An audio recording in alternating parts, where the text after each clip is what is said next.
Hello and welcome to Crux Investor. We caught up earlier today with Andy Robinson, the President and COO of Standard Lithium. We caught up with the CEO, Robert Minchuk, early December. Things have moved on somewhat. Share price up 80 cents. They've raised $34.5 million and also, won an award.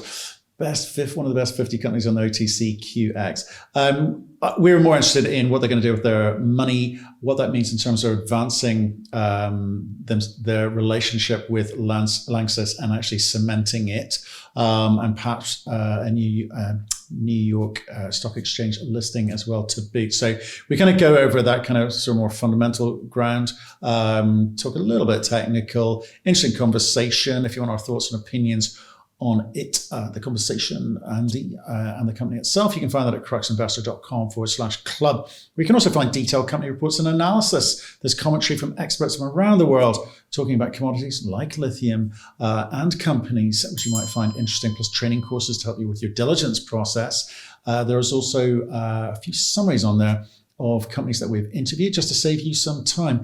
But most importantly, there's a thriving community of investors sharing their thoughts and ideas with each other in a nice, friendly and civilized manner, free from trolling and abuse. And if that sounds nice to you, and it should, join them at cruxinvestor.com/club. And we'd love your feedback too. So do give us a like, be appreciated. Leave your comments below. We'll get back to absolutely everyone. And if you want to see precisely what we talked about today, do take a look in the description below.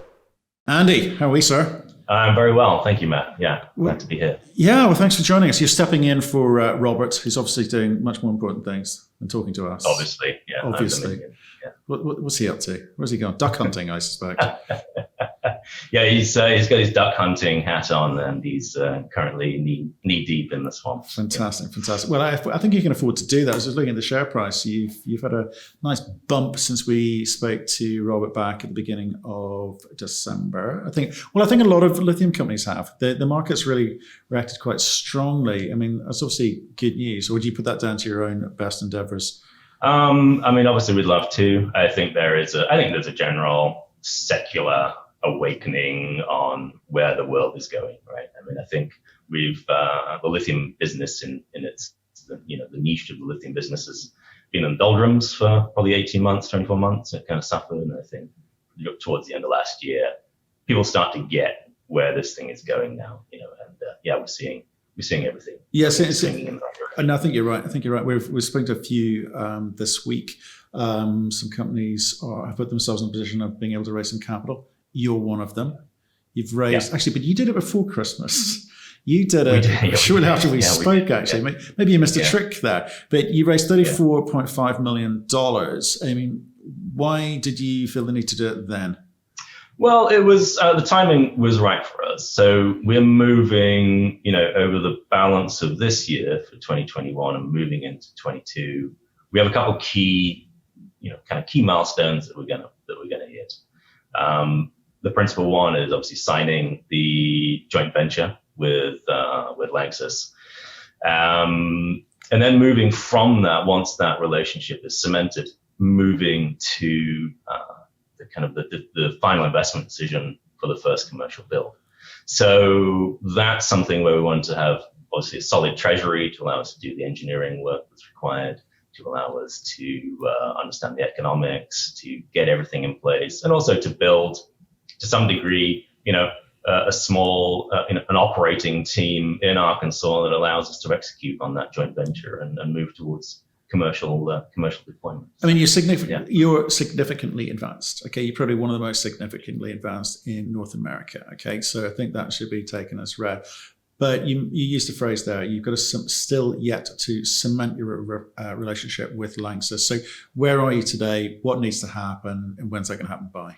We're in the final stretches of that relationship building exercise. So the goal is to form a separate joint venture company that will be a US company, and there will be shared ownership in that joint venture between Lanxess and ourselves. Current status is 70% will be Lanxess, 30% will be Standard Lithium. We have the option to move that to 40%, and we have internal goals as to when we would like that to be fully signed up and formed. I think I'm not going to say exactly a date, but we have certainly this side of the middle of the year, we're hoping to have that relationship fully formed and publicly announced. Right. Okay. And again, just to be clear on some of the details. By the way, I should say to people watching this, we did an interview in the beginning of December with Robert.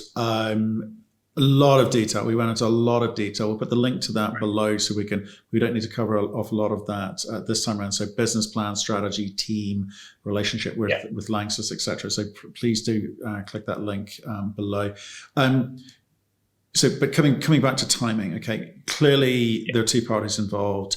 It's going to be a question of coming to an agreement over how it moves forward. You're currently TSXV listed, but clear implication is you're in Arkansas. There's going to be an NYSE listing at some point. Is that right?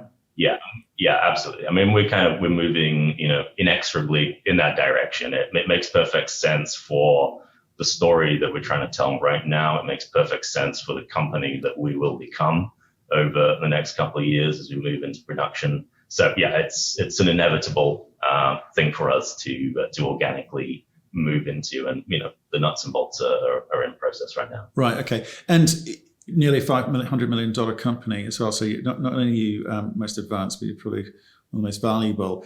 Do you feel you're getting fair viewing? Are you getting a fair appreciation?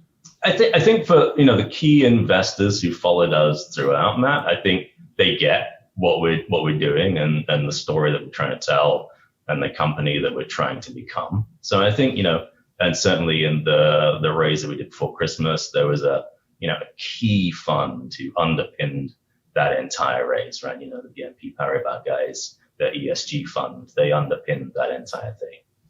They see where Standard Lithium, Lanxess, JV, Smackover Resources going. The wider market, the retail market, a lot of the analysts who still play in the space, I think our story kind of gets left behind a little bit. So I think when most people talk about domestic supply of lithium chemicals, in the US and North America, the usual couple of names tend to get trotted out, and the good projects and worthy projects. I think we tend to get left behind a little bit, and I think we are comfortable saying we're actually more advanced than they are. We're more likely to come into production ahead of those companies. And the real reason is, and I'm sure Robert went through this in some detail with you before, but the real reason is we picked Arkansas for a reason, and the reason was to not have to do a lot of the hard yards that any greenfield project has to complete. So whereas in Arkansas we're going to be piggybacking onto existing infrastructure, existing assets are already in the ground, the permits are already in place. It really is. It's not simple. It's not a facile exercise, but a lot of the complexities, a lot of that, the tricky stuff that ends up taking a lot of time to move a project actually into production, we don't have to complete. It's already been done by our partners and by the regulatory environment in Arkansas. So that's why we're comfortable saying, as long as we pass some certain thresholds with Lanxess, with our partners, as long as financing is in place with our relationship with Lanxess, that's already a given.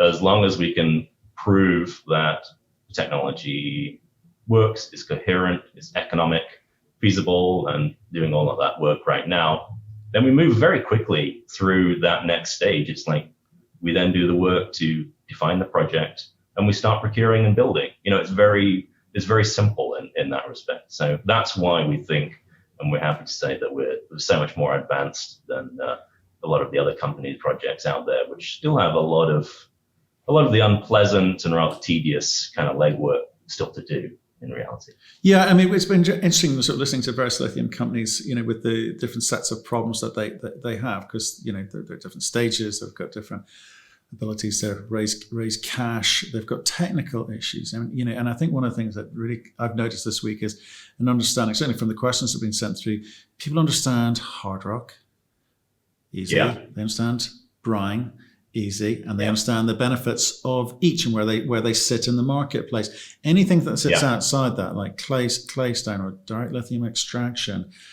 or the introduction of I think we've got projects which are linked to oil and gas fields as well. It gets difficult. It gets difficult to sort of wrap your head around. But do you feel that you guys have done a good job in explaining where you sit in the marketplace in relation to your peers? Well, whether we've done a good job or not have you done a good job, Andy? It's your job. Yeah, have I done a good job? Hopefully, I've done a decent enough job. I mean, yeah, it's difficult to tell the story because it is a technology, is fine chemistry. I think it's great if you're a mining company, you can tell a story about, we found a rock in the ground, we can dig the rock out and crush it, and people go, yeah, totally get it, right? And also, when you point to the brine operations in South America, you can show people pictures of evaporation ponds, and they kind of go, oh yeah, that sort of makes sense. I know what's going on there. I think, we have had to develop the technology. We spent a lot of time and a lot of money, and a lot of hours of, the technical team figuring out how to solve the problem of the brine and the Smackover formation. That has been the crux of, that's the value proposition for Standard Lithium, to use a word. So that's where we spent all of our efforts. We haven't had to do resource discovery. We haven't had to do drilling work, any of that, the assays. We haven't had to do all that. It's all been about, okay, how do we get the lithium out of this brine, which we know is extremely plentiful, and how do we make it into a technology that actually works at scale? So anyone can do anything on a laboratory benchtop.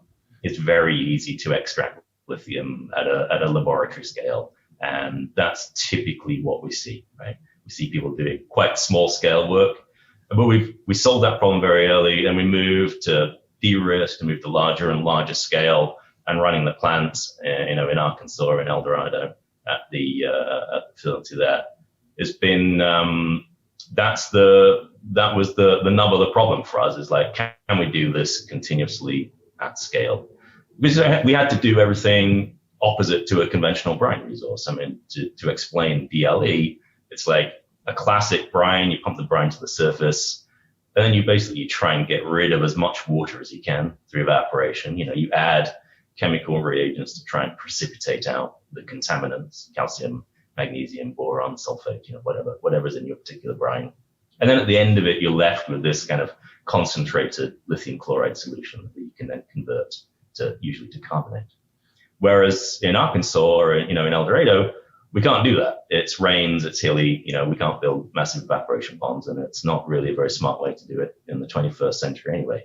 So we have to do exactly the opposite. We bring the brine in, we bring LANXESS's tail brine in, and then we just selectively pull the lithium out of that brine to create a concentrated lithium chloride solution. And the rest of the brine just kind of goes on its merry way back down into the ground through the reinjection well network, as it has done for 6 decades. That's what LANXESS, the brine processing industry in Arkansas, that's what it's been doing for 60 years. This is something that they do extremely efficiently and very well, and with a high degree of social license. So that's what we had to find was that process. And certainly, there are previous analogs. So, FMC Lithium, or Livent as they are now, they've used a sort of a variation of a DLE type process, at their plant in Argentina. So there are certainly, there are predecessors who've done a lot of that work. But we had to use a different form of the technology to be suitable for the Smackover formation. Again, raises the question to all of us. It's like not all brines are the same. You've got to kind of crack the code for each one, and that's true of whether it be oil or gas, or even with conventional mining. So, do you think you guys have now been able doing this long enough at a scale large enough to prove the commerciality here yet? Have you got over the line in terms of getting that confidence yourselves? And do you think you were able to communicate that? Certainly with you, like you don't go and raise nearly $35 million by not being able to explain that. But how did you explain it? Well, I mean, look, I guess the thing is we set ourselves up as a developer, and we had to develop technology for the resource. We did not set ourselves up as a technology company trying to develop a solution and then find the problem to fit it, which is, what some of the companies are doing there. We went in, we signed the necessary commercial contractual relationships we needed to get access to the brine of very large volumes. And then we solved the chemistry and the process issues for that resource. It was all done specifically for that resource to allow us in the most efficient way to get the lithium out of the brine and convert it into something that can be sold. So, that was where we spent the money and we spent the time was to solve that problem rather than solving just a generic technical problem and then trying to apply it, at multiple resource locations. We solved the problem for the Smackover, for, deployment in the Smackover. And I think, it'd be great if one day when we can travel, we can start to show people again around the plant in Eldo, it's pretty impressive. It is a large pre-commercial scale plant. We didn't mess about. We bit the bullet and we spent the necessary money to build a large pre-commercial plant that does all of the de-risking that it needs to do. This is not bench scale. This is not a classic small scale pilot plant inside of a 20-foot sea can. This is a large 3-story high, 100-foot by 100-foot, fully pre-commercial 24/7 plant. And from this, we can move directly to the commercial plant's design and procurement process. So yeah, look, we're very comfortable with the process. Clearly, our partners are comfortable with the process. Whether the wider market in general really gets what we're doing, I think that's probably an open question. But because it's tricky. It's tricky. It's complicated. It's complicated chemistry and it's industrial processes. And a lot of people's eyes just kind of glaze over as soon as you start to measure, start to talk about it in real detail. Okay, so remind everyone what you're actually going to be producing once you have gone through this daily process of yours. Yeah. What are you selling into the marketplace? What are you selling into with your partner? So initially, we make a lithium chloride intermediate. So that's when we pull lithium out of the brine and make this intermediate product. You can then convert that into a couple of different things. Initially, the first commercial plant will make and sell factory quality lithium carbonate. However, we certainly plan to make other product offerings over time. We're looking at, and again, this is one of the great benefits of working in Southern Arkansas or on existing infrastructure, is that the build out is phased, right? We don't have to blow our brains out with $1 billion kind of going all in on a single thing, right? It's like it can be built out over a decade. We can learn from the first phase. We can then move to phase 2. It's de-risk further. And also we can move to additional product offerings. So the first train can make product Y, which will be factory quality lithium carbonate, but we can easily move to factory quality lithium hydroxide and other materials as the market evolves. And, you look at the world right now and here we are, February just about to become March 2021. And we're already seeing ridiculous movement in, from people like QuantumScape, people like that, talking about solid state batteries. And, who knows where the cathode chemistry will go, what final chemicals will be needed. The battery market is evolving at an extraordinary pace. So to say we're going to make product X now for the lifetime of the project, I think is probably, it's a questionable strategy. And I think we fully appreciate that in Southern Arkansas, we can have a very nimble, flexible approach to the products that we can make. Well, I think that's we're doing additional test work to make other materials. Yeah, that's all going. I think that's really important for people to understand about this project.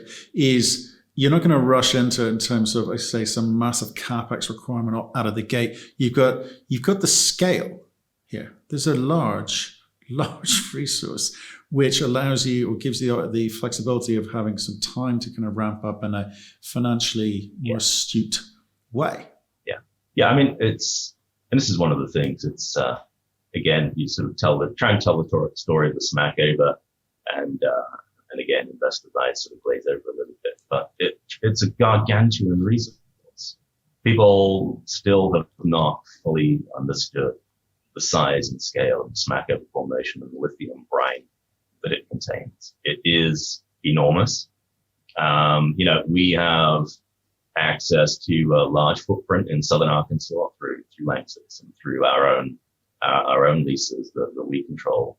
But, in the background, the last 4 years, we've been looking at, lots of other potential areas where we hope to put it in language we can understand. So most people don't understand life of mine or this thing, the Smackover Formation is big enough to supply the world's lithium chemicals for decades to come. Never mind just North America's. This is a globally significant resource that when the commercial unlocking starts, it can move incrementally through additional build, and easily we can move to 75,000 to 100,000 tons of lithium chemicals production per annum from the Smackover resource. It is huge, and it's very it runs from London to Rome. The equivalent. It is a right. truly gargantuan. Please don't do that. You'll flood the market and prices will be affected, is all I'd say to you, Andy.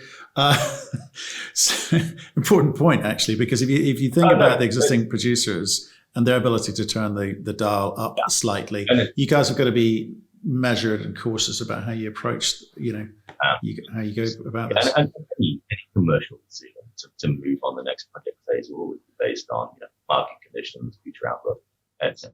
It's just that the resource is big enough to handle that degree of production. So when we look at, the lithium industry and where it's going to move over the next 10, 20 years, we like to, what part of the reason that we set Standard Lithium up is because of the ESG component. Like it truly is. It is that we don't have to go and dig up and despoil kind of, virgin areas of land to get lithium resources out of the ground. This is the Smackover resource.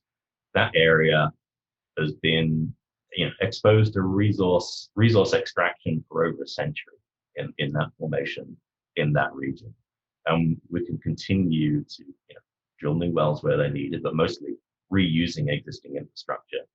And North America's lithium can come from very green, very sustainable, very large resource without having to move into pristine deserts and do work in those sorts of environments. Okay, so just to finish off, because there's been a nice reminder to us that you're out there busy beavering away.